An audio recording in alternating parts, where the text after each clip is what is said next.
if you're like most people, you are probably afraid of something, but it seems like these days that the level of anxiety, panic, and fear is rising quite rapidly. It seems like people are getting more and more anxious. It's probably because the world is moving from a more apathetic, depressed, into a more fearful energy, which is kind of upgrading actually of the level, but it's more intense. So it's a good thing, because once you have the fear up, you can actually do something about it. But most people have a tendency to be afraid of the fear, which sounds kind of funny, but the fear is actually something that's quite natural. It is something that is supposed to help us, but sometimes it becomes the master. It becomes the boss of our life and controls what we do and what we don't do. And especially it holds us back from using our gifts, our talents to the highest potential.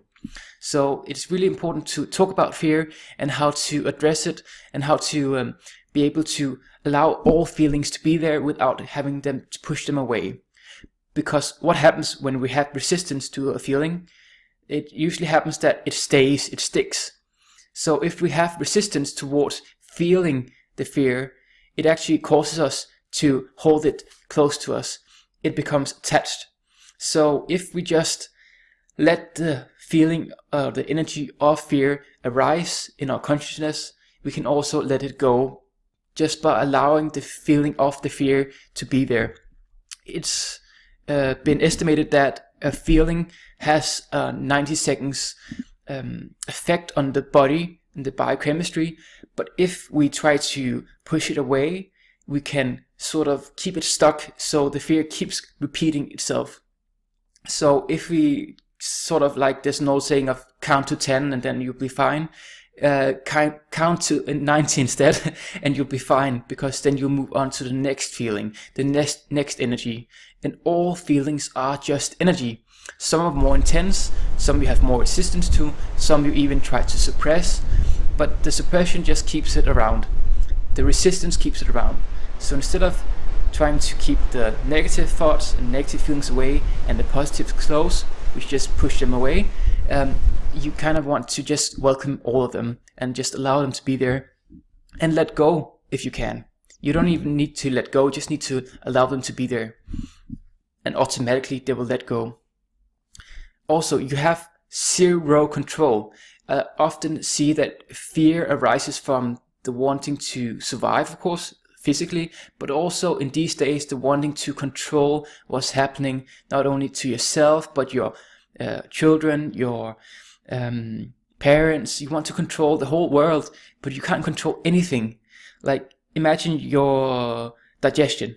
Your digestion happens automatically. You don't have to think about digesting. It just happens automatically. Your heart beats, you think, you hear, you see. Everything is just happening completely automatically. You have absolutely zero control of it. So once you let go of wanting to control what's happening to you and what to happen to other people, that fear automatically kind of dissipates, and you become free to act upon and change the things you can change, and accept the things you can't change, can't do anything about. So, for example, you can't change other people. So you probably spend a ton of time and energy on changing other people. But what happened is that you put pressure on them to change, they automatically have to put pressure back on you. So they will do a rebellion, do something in the contrary. So it doesn't really work. So it's really, really important to let go of the control and allow the fear to be there. It's a natural feeling. It's nothing to be afraid of, to be honest. And I know it's increasing more and more in these times, but it's actually a good thing, because it's the energy that's rising on a global level, and we'll get through it eventually. So that's all for now. My name is Simon August. If you would like to follow me for more videos, you can subscribe on this video here on YouTube or on Facebook. All my love. My name is Simon August.